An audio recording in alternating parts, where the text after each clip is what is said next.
नमस्कार प्यारे बच्चों। सीबीएसई के 10वीं की बोर्ड परीक्षा में आते हैं पद परिचय, जो बच्चों को सबसे कठिन लगते हैं क्योंकि इसमें आपकी पूरी व्याकरण आती है। आपकी संज्ञा, सर्वनाम, विशेषण, क्रिया, क्रिया विशेषण, संबंध बोधक, समुच्चय बोधक, विस्मयादि बोधक, निपात, काल, लिंग, वचन और कारक भी। तो आज मैं आपको संज्ञा शब्दों के परिचय देना सिखाऊंगी। संज्ञा पद जो होते हैं उनको कैसे हल करते हैं, और संज्ञा का एक सेंटेंस, एक वाक्य जरूर से ज़रूर आता है। पहले मैं आपको बताना चाहूँगी, जब हम संज्ञा पदों का परिचय देते हैं, ये लिख लीजिए अपनी एक कॉपी और पेन, यहीं पर वीडियो रोक कर उठा लीजिए और उसके बाद सुनना शुरू करिए। कॉपी पेन ले लीजिए और लिखिए। देखिए, जब भी हम किसी संज्ञा शब्द का या संज्ञा पद का परिचय देते हैं तो उसमें हम क्या क्या चीज़ें बताते हैं। पहली बात, संज्ञा का भेद। दूसरा, लिंग, वचन और कारक।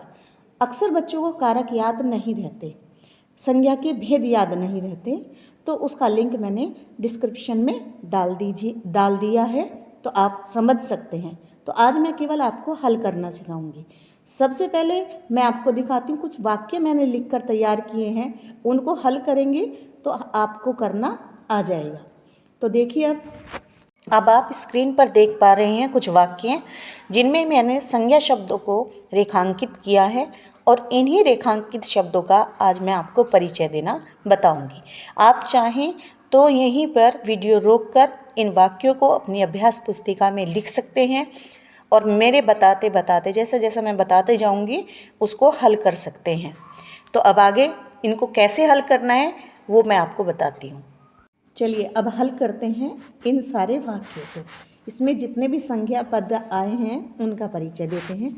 सबसे पहले मैंने लिखा, साहसी युवती अभी बहुत कुछ कहना चाहती है। युवती हमने रेखांकित किया है। युवती जो कि जातिवाचक संज्ञा है, क्योंकि युवती का नाम नहीं लिखा हुआ है। जातिवाचक संज्ञा है, स्त्रीलिंग है, एक वचन है, और काम यहाँ पर कौन कर रही है, करना चाहती है।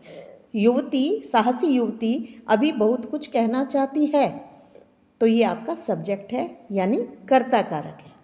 अगला वाक्य देखिए, हिमालय का क्षेत्र बर्फ से ढक जाता है। हिमालय का क्षेत्र, हिमालय का हमने रेखांकित किया है। तो हिमालय क्या है? एक पहाड़ का विशेष नाम है।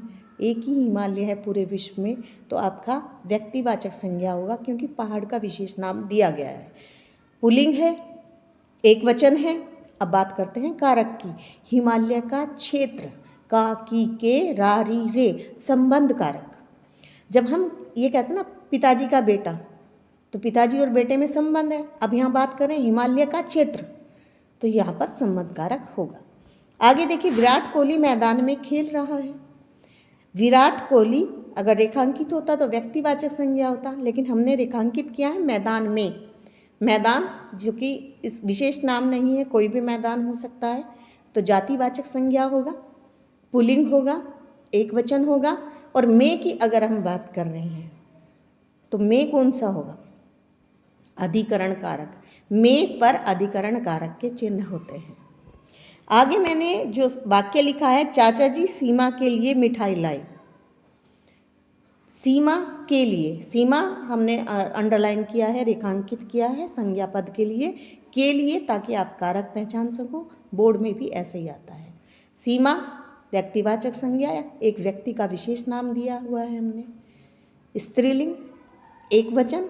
के लिए जब किसी और को चीज़ें देते हैं, प्रदान करते हैं, किसी और को समर्पित करते हैं, या किसी और के लिए लाते हैं, किसी और के लिए कार्य करते हैं, तो वहाँ पर आपका संप्रदान कारक होता है।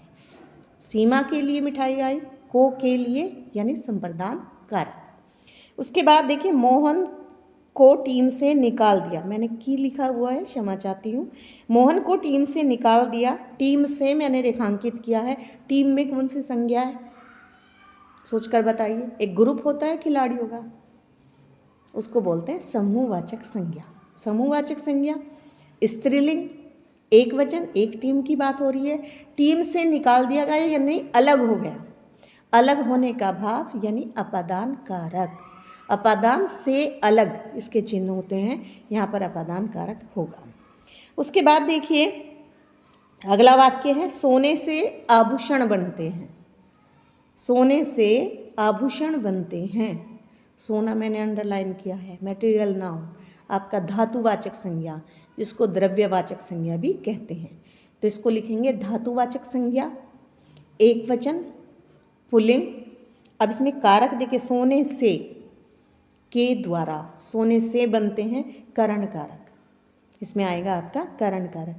अक्सर बच्चे गलती कर देते हैं से समझने में कि करण कारक और अपादान कारक दोनों में से चिन्ह आता है, लेकिन ये अलग क्यों है? देखिए, राधिका साइकिल से स्कूल आती है तो करण कारक होगा।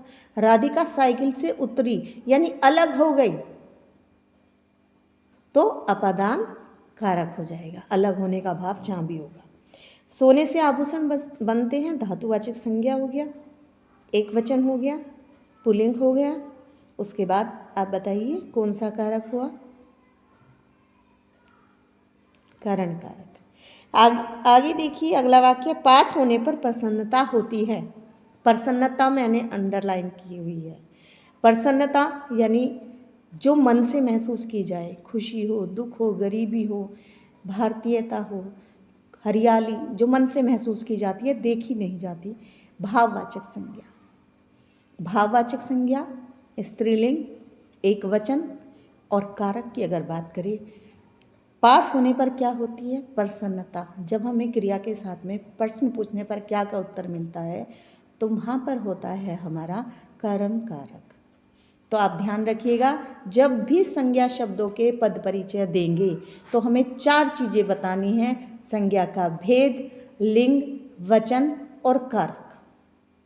सीक्वेंस बेशक आगे पीछे हो जाए, बट ये चारों चीज़ें आपको बतानी पड़ती है, तब आपके फुल मार्क्स आते हैं संज्ञा पदों के पद परिचय देने में। और मैंने डिस्क्रिप्शन में इसका लिंक दे दिया है, संज्ञा कैसे पहचानेंगे और कारक कैसे पहचानेंगे। तो अगली वीडियो में मैं आपको सर्वनाम समझाऊंगी। अगर आपको ये वीडियो पसंद आई है तो देखते रहिए अर्चना हिंदी क्लासेस, शेयर करिए ज़्यादा से ज़्यादा ताकि बच्चों को समझ आए, और सब्सक्राइब करना ना भूलें। Thank you.